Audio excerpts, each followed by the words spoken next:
कांद्यावरील 20% निर्यात शुल्क कमी करण्यात यावं यासाठी प्रहार जनशक्ती संघटना आक्रमक झाली असून आज नाशिकच्या चांदवड तालुक्यातील लासलगाव बाजार समितीच्या आवारात असलेल्या पाण्याच्या टाकीवर चढत प्रहार जनशक्ती संघटनेच्या पदाधिकाऱ्यांकडून कांदा उत्पादक शेतकऱ्यांना सोबत घेत शोले स्टाईल आंदोलन करण्यात आलंय।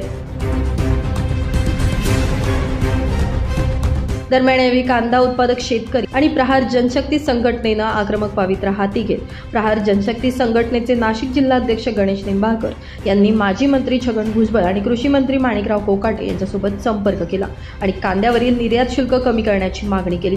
दरम्यान यावेळी सकारात्मक प्रतिसाद देत यावर लवकरच निर्णय घेतला जाईल अशी ग्वाही कृषी मंत्र्यांकडून दिली गेली असल्याचं बोललं जात आहे। मात्र अचानकपणे पाण्याच्या टाकीवर चढून प्रहारच्या वतीनं करण्यात आलेल्या या आंदोलनामुळे संपूर्ण लासलगाव बाजार समिती परिसरामध्ये खळबळ उडाली आहे।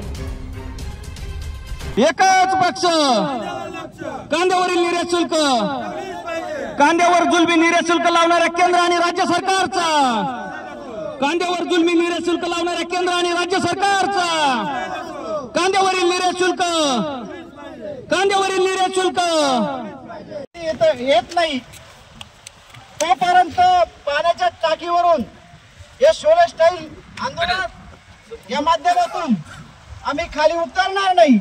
कारण शेतकऱ्यांच्या भावनांशी खेळणारं हे सरकार, त्यामुळं आम्ही आज दिवसभर बसण्याची वेळ आली तरी चालेल,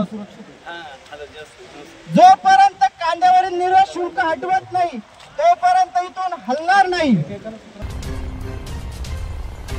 ब्युरो रिपोर्ट, माझा महाराष्ट्र न्यूज, चांदवड।